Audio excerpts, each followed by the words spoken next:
Guys, Whirlpool का ये double door refrigerator आपको टेम्पर्ड ग्लास के साथ देखने को मिलेगा, जिसकी strength and build quality enough strong है। कोई भी भारी चीज अगर इस पे लगती है, फिर बच्चे वगैरह इसमें कुछ नुकीली चीज मारते हैं तो स्क्रैचेस नहीं आएंगे, ये काफी अच्छी बात है।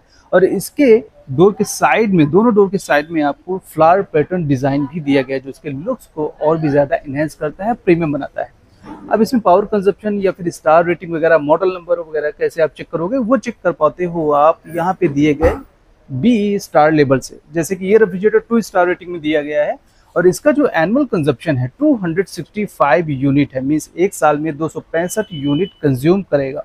मॉडल नंबर की अगर मैं बात करूं, मॉडल नंबर आपको मिलेगा नियो 278 जीडी प्रीमियम कारीगरी के नाम से ये मॉडल आपको मिल जाता है, जिसे आप चेकआउट कर सकते हो। इसकी नेट वैल्यूम 235 लीटर में, जो कि 3 से 4 फैमिली मेंबर्स के लिए बिल्कुल सफिशिएंट स्टोरेज है। गाइस, कोई भी इलेक्ट्रॉनिक गुड्स जब आप परचेज करते हैं तो उसका सबसे इंपॉर्टेंट पार्ट होता है उसमें दिया गया वारंटी पैकेज। और इस रेफ्रिजरेटर का जो वारंटी पैकेज आपको मिलेगा, 1 ईयर की कंप्लीट वारंटी होगी एंड 10 ईयर की वारंटी इसके कंप्रेसर में आपको मिल जाती है, जिसमें स्टेबलाइजर फ्री ऑपरेशन भी वर्लपूल की तरफ से दिया जाता है, जिसकी वर्किंग रेंज 160 वोल्ट से लेकर के 260 वोल्ट तक की है। मींस इसमें कंपनी के हिसाब से आपको स्टेबलाइजर लगाने की जरूरत नहीं है। अगर वर्किंग रेंज जो फ्लक्चुएशन है इस रेंज के बीच में होता है तो ये इसको मैनेज कर लेगा, बट इससे अगर ज़्यादा होगा तो उस कंडीशन में स्टेबलाइजर आपको लगाना पड़ेगा। बट मेरा जो सजेशन है आपके लिए, अगर थोड़ा सा भी फ्लक्चुएशन है आपके एरिया में जहाँ पे आपने रेफ्रिजरेटर को इंस्टॉल किया है, तो उस कंडीशन पे आपको एक अच्छे ब्रांड का स्टेबलाइजर जरूर लगाना चाहिए, क्योंकि आपने जो पैसा अपना इन्वेस्ट किया है इस रेफ्रिजरेटर में वो सेफ है। मीन्स ये रेफ्रिजरेटर सेफ है, अदरवाइज आपको इसके जो कंपोनेंट्स है वो खराब हो जाएंगे, जिसमें आपको काफ़ी ज़्यादा खर्चा उठाना पड़ सकता है। सो गाइज, 25,000 की प्राइस बजट में ये रेफ्रिजरेटर आपके लिए कैसा रहेगा, सारी डिटेल कंप्लीट आपके साथ शेयर करने वाला हूँ। स्टार्ट करने से पहले बता दूं, मेरा नाम है अभिषेक, आप देख रहे हैं रुद्र टेक्निकल पॉइंट। चैनल पर पहली बार है सब्सक्राइब कर लीजिएगा एंड वीडियो अगर अच्छे लगे तो उसको लाइक एंड शेयर करना बिल्कुल मत भूलिएगा। Let's continue this video. पर वीडियो को स्टार्ट करने से पहले मैं इसकी साइड वॉल्स और इसके बैक के बारे में आपको बता देता हूँ। इसकी जो साइड वॉल है इसमें एंटी रस्ट कोटिंग का यूज किया गया है, जिसकी वजह से इसमें रस्ट के इशूज आपको देखने को नहीं मिलते हैं जब इसे आप यूज करते हो लंबे समय तक। इसकी जो बैक है वो सेफ क्लीन है, जो लोहे की जाली वगैरह आपको रेफ्रिजरेटर में दिखती थी वो कुछ भी आपको देखने को नहीं मिलेगा। ठीक है, तो ये रहेगा इसका फ्रीजर कंपार्टमेंट। अब फ्रीजर कंपार्टमेंट का जो डोर है और रेफ्रिजरेटर कंपार्टमेंट का जो डोर है, दोनों में ही आपको बाहर की तरफ फ्रंट में हैंडल नहीं मिलेगा। इसमें पॉकेट हैंडल का यूज किया गया है। जब आपको ओपन करना हो तो आप इस तरह से इसे यूज कर सकते हो, यूज करने में काफी कन्वीनियंट है। और ये रहेगा इसका फ्रीजर कंपार्टमेंट, जिसकी नेट कैपेसिटी आपको 94 लीटर में दी गई है।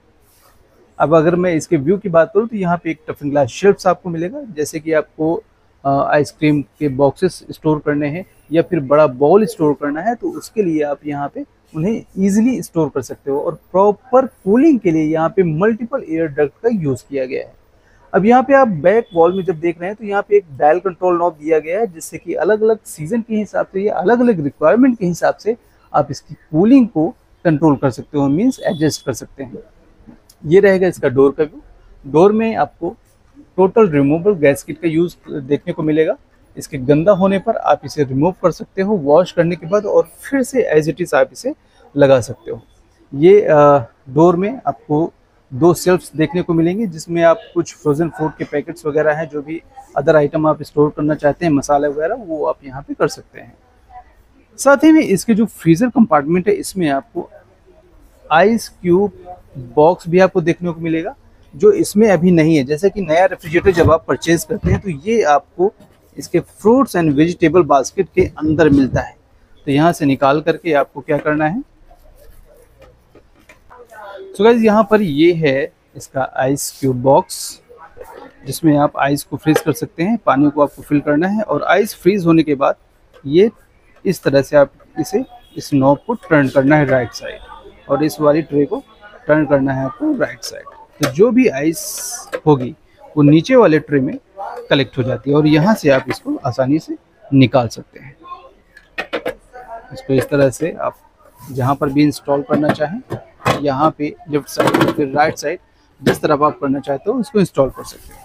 यहाँ पर फ्रीजर कंपार्टमेंट में आपको ये कंट्रोल डायल नॉब मिलता है। इसमें 4 अलग अलग तरह के मोड्स दिए गए हैं, minimum freeze, normal, deep freeze and summer chill. इनको यूज़ कैसे करना है, अलग अलग नीड के हिसाब से आपको इन्हें यूज़ करना है। और सबसे पहले जो मिलता है आपको मिनिमम फ्रीज, इसमें आपको तब सेलेक्ट करना है जब आपको इसके फ्रीज़र कंपार्टमेंट में कम आइस की रिक्वायरमेंट हो और फ्रिज कंपार्टमेंट में फास्ट कूलिंग की रिक्वायरमेंट, उस कंडीशन पे आपको मिनिमम फ्रीज में सेलेक्ट करना है। नॉर्मल भी आपको सेलेक्ट करना है जब आपको दोनों ही कंपार्टमेंट में लगभग इक्वल कूलिंग की रिक्वायरमेंट हो, मीन्स फ्रीज़र में आपको और फ्रिज कंपार्टमेंट दोनों में एक जैसी कूलिंग आपको लेनी है, तो उस कंडीशन पे आप नॉर्मल पे सेलेक्ट कर सकते हो।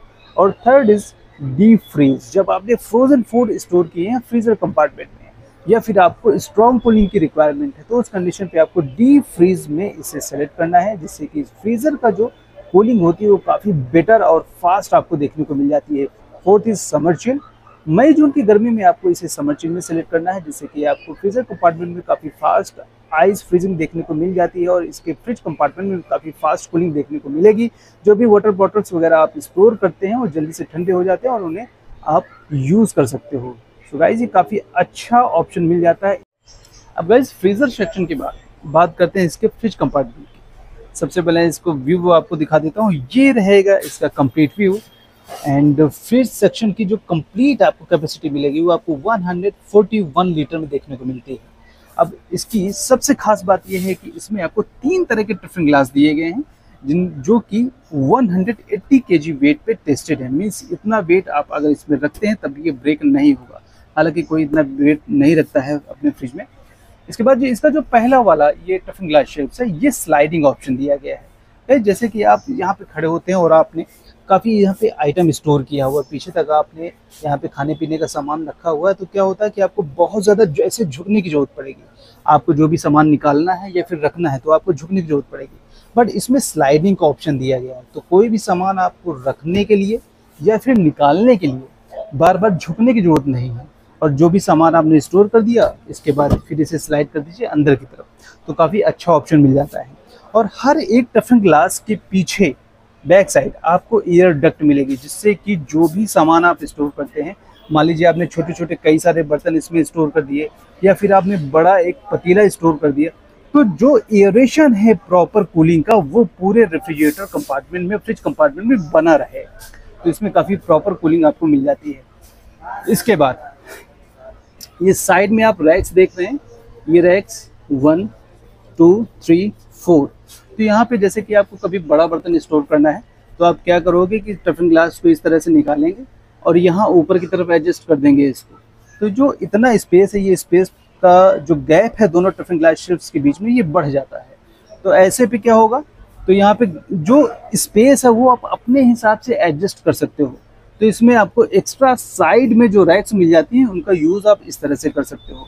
यहाँ पे टोटल 3 टिफिन ग्लास शेल्फ्स दिए गए हैं, 1 2 3, 180 केजी वेट पे टेस्टेड है। और ये रहेगा इसका फ्रूट्स एंड वेजिटेबल बास्केट। इसके बाद ये है फ्रूट्स एंड वेजिटेबल बास्केट। अब जैसे कि आप अगर फ्रूट्स वगैरह या फिर वेजिटेबल वगैरह ज़्यादा स्टोर करते हैं तो इसमें काफ़ी अच्छा स्पेस आपको देखने को मिल जाता है। यहाँ पे फल और सब्जियाँ आप स्टोर कर सकते हो।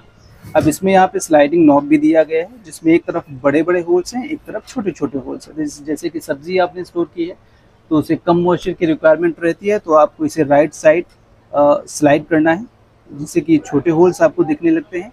और जब आपने फलों को स्टोर किया है तो इसे लेफ्ट साइड आपको स्लाइड करना है, जिससे कि जो मॉइस्चर लेवल होता है फलों को जैसे ज़्यादा रिक्वायरमेंट रहती है तो उस कंडीशन पे इसमें बड़े होल्स होते हैं और उसे ज़्यादा मॉइस्चर मिलता है और लंबे समय तक फ्रेश रहते हैं। यहाँ पे आपको हनीकॉम्ब क्रिस्पर डिज़ाइन देखने को मिलती है, थोड़ा सा डिफरेंट है। कैमरा जरा पास मिलाना तो यहाँ से आपको भी दिख जाएगा।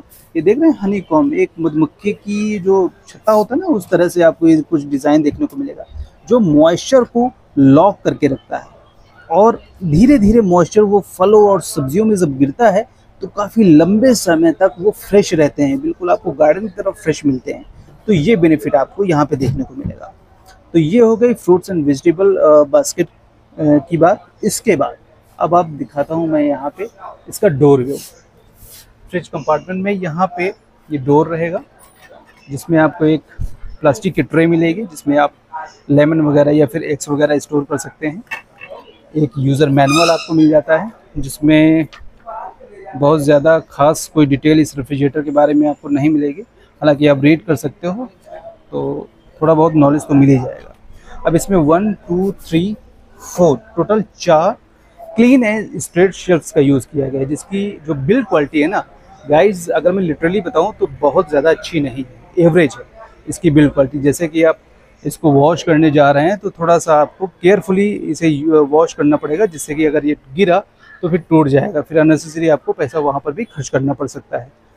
यहाँ पे आप मेडिकल वगैरह का सामान स्टोर कर सकते हैं, ब्यूटी आइटम का सामान स्टोर कर सकते हैं, कोई भी पैकेट वगैरह स्टोर कर सकते हैं, या नीचे वाला जो है इसमें आप बॉटल्स स्टोर कर सकते हैं। लगभग 4 से 5 बोतल एक साथ आ जाएंगे, और नीचे सबसे नीचे वाले में 1-1 लीटर की आप 4 बोतल भी यहाँ पे स्टोर कर सकते हैं। तो काफ़ी क्लीन एंड स्ट्रेट शेल्फ्स इसमें दी गई हैं, जो कि काफ़ी अच्छा स्पेस आपको प्रोवाइड करता है जब आपको बॉटल्स वगैरह गर्मियों में ज़्यादा स्टोर करनी हो, पानी की खपत क्योंकि उस समय ज़्यादा होती है।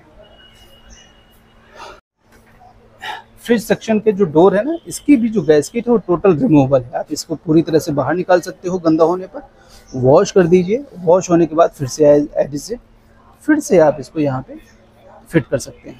तो ये काफ़ी अच्छा ऑप्शन रहता है, और जो बैक्टीरिया वगैरह है ना वो पनप नहीं पाते हैं। इसको मैं बंद कर देता हूँ। और गाइस ये जो क्रोम एंड लाइन इसमें दिया गया ना फ्रिज कंपार्टमेंट के डोर में, काफ़ी अच्छा प्रीमियम लुक देता है इस रेफ्रिजरेटर को। एंड गाइस जो इसकी इंसुलेशन की थिकनेस है वो काफ़ी बेटर है। पावर कट होने के बाद जो कूलिंग को काफ़ी देर तक रिटेन करती है, और बाहर की जो हीट होती है ना उसको अंदर एब्जॉर्ब नहीं होने देती है। तो अगर लंबे समय तक के लिए आपके एरिया में अगर पावर कट होता है तो ये कूलिंग का जो इश्यूज़ है वो देखने को नहीं मिलेगा, क्योंकि इसकी जो इंसुलेशन काफ़ी बेटर है, थिकनेस भी आपको अच्छी मिलती है। सो गाइस यहाँ पर कंप्लीट डिटेल के बाद अब नंबर आता है इसके प्रॉज एंड कॉन्स का, जो मैं आपके साथ शेयर करने वाला हूँ।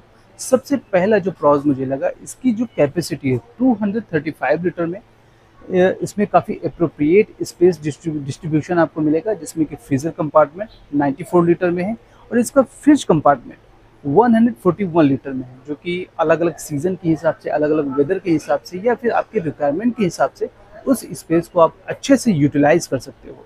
साथ ही में इस रेफ्रिजरेटर का जो लुक है वो काफ़ी प्रीमियम है, क्योंकि इसमें टेम्पर्ड ग्लास का यूज़ किया गया है, और साथ ही में थोड़ा सा इसमें डिज़ाइन फ्लावर पैटर्न वगैरह भी आपको देखने को मिल जाता है। एंड गाइज इन लास्ट, जब आप फल और सब्जियों को इसके बास्केट में स्टोर करते हैं तो उसको लंबे समय तक वो फ्रेश बनी रहे, उसके लिए इसमें आपको हनीकॉम्ब शेप डिज़ाइन देखने को मिलती है। साथ ही में ये स्लाइडिंग नॉब भी दिया गया है, जिससे आप मॉइस्चर कंट्रोल कर सकते हैं फलों और सब्जियों को जिस तरह की रिक्वायरमेंट होती है अलग अलग तरीके से। तो इसमें जो फल आपने स्टोर किए वो लंबे समय तक फ्रेश रहेंगे, जो आपने वेजिटेबल वो लंबे समय तक फ्रेश रहेगा। तो ये काफ़ी बेटर एक्सपीरियंस आपको मिल जाता है, और काफ़ी फ्रेशनेस आपको बेटर देखने को मिलती है फलों और सब्जियों में। अच्छा ऑप्शन है गाइज। ये थे इस रेफ्रिजरेटर के प्रॉस। अब इसके बाद में कॉन्स भी आपको बता देता हूँ। जैसे कि ये रेफ्रिजरेटर का जो प्राइस बजट है लगभग 25,000 के आसपास आपको मिलेगा, बट इसमें तब भी कंपनी ने ऑन ऑफ कंप्रेसर किया है, जिसका कंजप्शन थोड़ा सा ज़्यादा है, बट इसमें वॉइस लेवल भी आपको ज़्यादा ही देखने को मिलेगा। तो इस बात का आपको ध्यान रखना है। साथ ही में इसकी अगर मैं बिल्ड क्वालिटी की बात करूँ तो एवरेज ही आपको मिलेगी। अगर ये रेफ्रिजरेटर आप परचेज करने जा रहे हो तो इस बात का आपको ध्यान रखना है। और इसके जो इंटरनल पार्ट्स हैं, जैसे कि वो डोर में जो शेल्फ्स यूज़ किए गए हैं, उसकी जो बिल्ड क्वालिटी है वो भी आपको एवरेज ही मिलेगी। तो अगर आप उनको वॉश करने जा रहे हैं या फिर से बाहर निकालने जा रहे हैं तो उनको काफ़ी सेफ तरीके से आपको वॉश करना है, यूज़ करना है, और फिर उसको इंस्टॉल करना है। अगर वो ब्रेक हो गया तो उसमें भी आप